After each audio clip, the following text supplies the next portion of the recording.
The Big Red Book of Beginner Books. The Digging-est Dog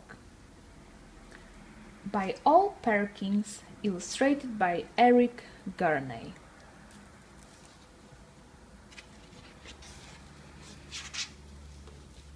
I was the saddest dog you could ever see. Sad because no one wanted me. The pet shop window was my jail. The sign behind me said, "For sale." I was tied to a bare, hard floor of stone. I could not even dig for a bone. I was living all of my life alone, a dog that no one wanted to own. And then one day, at 4:30, Sammy Brown came in the door. Sam took one look at me and cried, "Why are you tied up here inside?"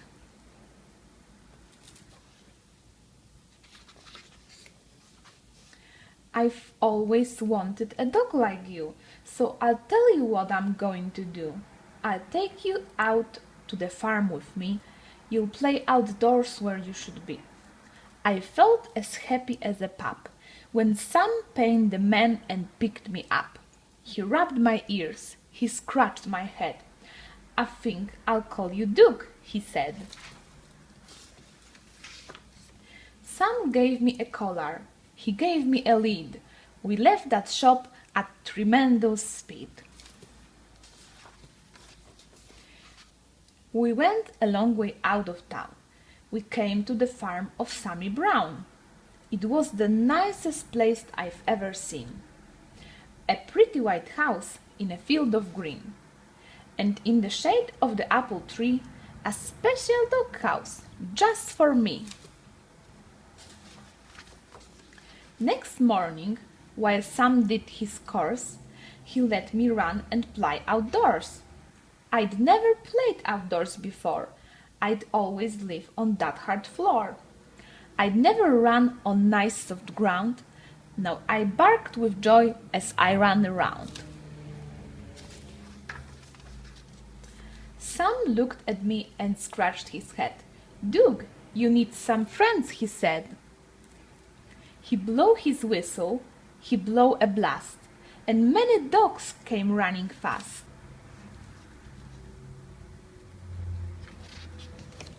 I'd never met a dog before. Now I was meeting 6 or more. They walked around and looked at me. They looked me over carefully. Then, at last, I heard them say, "He's one of us. He'll be okay." One dog, who wasn't very big, suddenly began to dig. The others started digging too. But that was something I could not do. I never learned to dig in that store. How could I, on that hard stone floor? I tried to dig, but alas, I couldn't. I wiggled my paws just wouldn't. I fell on my ear, I fell on my face, I fell on myself all over the place. The others said, "Duke might be big, but he's no good. He cannot dig." They stuck their noses in the air. They walked away. They left me there. "I'll teach you, Duke," cried Sammy Brown. "I'll show you how to dig deep down." He crouched beside me. With his hand, he dug a hole in a pile of sand. I tried it too, but still I couldn't. I wiggled my paws just wouldn't. I'd never learned to dig in that store. How could I, on that hard stone floor? Sammy sighed. I almost cried. My eyes and nose were full of dirt. My paws and claws and elbows hurt. I had a pain across my back. I knew I'd never get that knack. Sam felt sad, and I felt bad. If only I could make him glad. We both knew I'd never get it right. Sam and I couldn't sleep that night. So when the sun rose in the sky, I thought I'd give it one more try. I wiggled one paw, I saw I could. I wiggled the other, I saw I would. I could dig with my paws, I could dig with my claws. I felt no pain across my back. I knew at last I had the knack.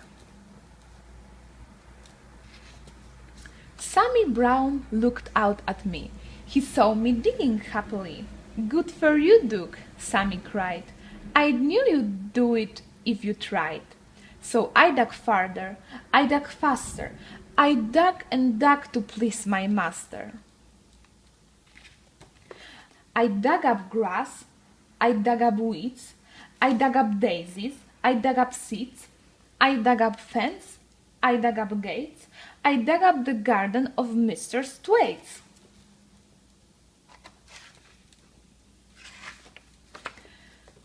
I dug up the rooster, I dug up the hens, I dug up the sheep and pigs in their pens. I dug and dug, I couldn't stop.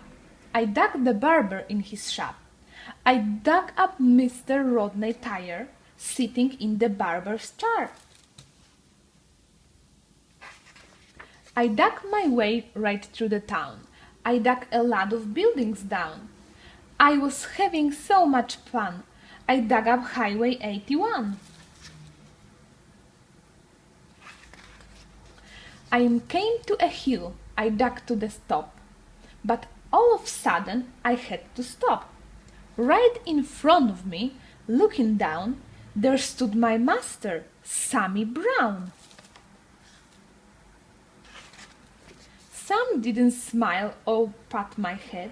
He only glared at me and said, "I'm sending you back to that animal store. They'll tie you to that hardstone floor, and you'll never dig anymore." I couldn't run, I couldn't hide. Dogs came at me from every side. And then suddenly I knew there was just one thing for me to do. I ran away from Sammy Brown. I dug a hole that went straight down. I left him standing up on top. I dug and dug. I didn't stop. How deep I dug, I could not tell, but soon I found I dug a well. Mud and water up to my chin. What a fix I now was in. I started to sing. I started to yelp. "Help!" I yelped. "Help! Help! Help! Help!" I could hear them way above my head. I could hear every word they said. One dog growled. "He wrecked our town. This serves him right, just let him drown." But some cried, "Duke, you've been bad. You've made me sad instead of glad. But we're not going to let you die. We'll get you out. At least we'll try." Then at last I heard him shout, "Maybe we can pull you out." Slowly, slowly, down they came, each dog part of a long dog chain. I reached up, I touched a nose, I felt them lift me by my toes. Slowly, slowly, bit by bit, they dragged me up out of the pit. I thanked the dogs and Sammy Brown, and then I started back toward town. I knew I had to dig once more, to fix things up as they were before. That's what I did. I dug back gates, I dug back the garden of Mr. Thwaites, I dug back the roosters and the hens, I dug back all the pigs and their pens, I dug all day in a summer sun, I dug back Highway 81, I dug back everything in a town, everything that I knocked down. Today, when I dig, well, I'm careful now. I'm useful too. Some lets me plow. He'll never send me to that store, or tie me up on a hard stone floor. My dog friends watch and wonder why. They can't dig as well as I. The end. See you next time.